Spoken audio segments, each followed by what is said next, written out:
what is stuff like apart from form? What is form like apart from stuff? All those problems which have bothered people for centuries are based on asking the question in the wrong way, on having used the wrong image for the process. Actually, since nobody ever saw a piece of shapeless stuff, and nobody ever saw a piece of stuffless shape, the whole thing really is saying that they are the same. And there isn't any necessity even to think of a difference between them. Even the contrasting words, form and substance, or form and matter, are a nuisance. There is process.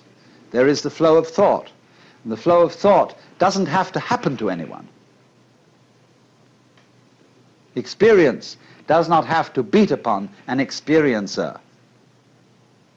There is all the time simply the one stream going on, and we are convinced that we stand aside from it and observe it, because we've been brought up that way. But you know, in your stream of thought and experience, I am an object, and a very fleeting and passing one. And consequently also in my stream of experience, you also are people who come and go. We are all, you see, living in the same world. We think there is me and there is an external world round me, but I am in your external world and you are in my external world. And if you think about that, you see we are all in one world, going along together. There isn't really the internal and the external. There is simply the process. It's very important to get rid of that illusion of duality between the thinker and the thought. So find out who is the thinker behind the thoughts. Who is the real, genuine you? And so one of the methods that is used is shouting. The Zen master would say to a student, now, I want to hear you. I want to hear you say the word mu and really mean it. Because I want to hear not just the sound, but the person who says it. Now produce for me that. He says, mu! And the Zen teacher says, no, no, not yet. Mu!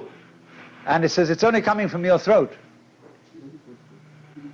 I want to hear your belly, you know? And always, you see, it'll never come while the person is trying to make a differentiation between a true mu and a false mu.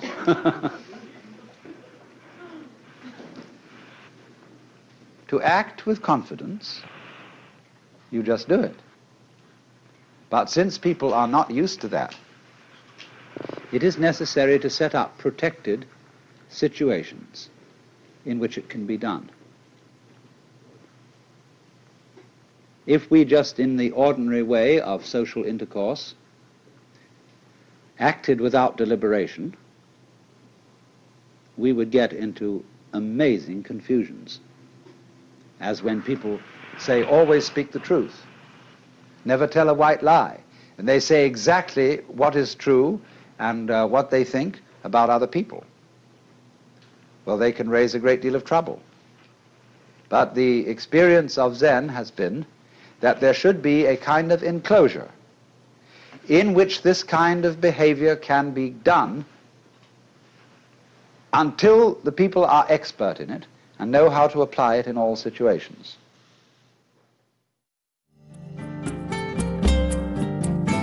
This concludes Session 7 of Out of Your Mind, Essential Listening from the Alan Watts Audio Archives. Our program continues with Session 8.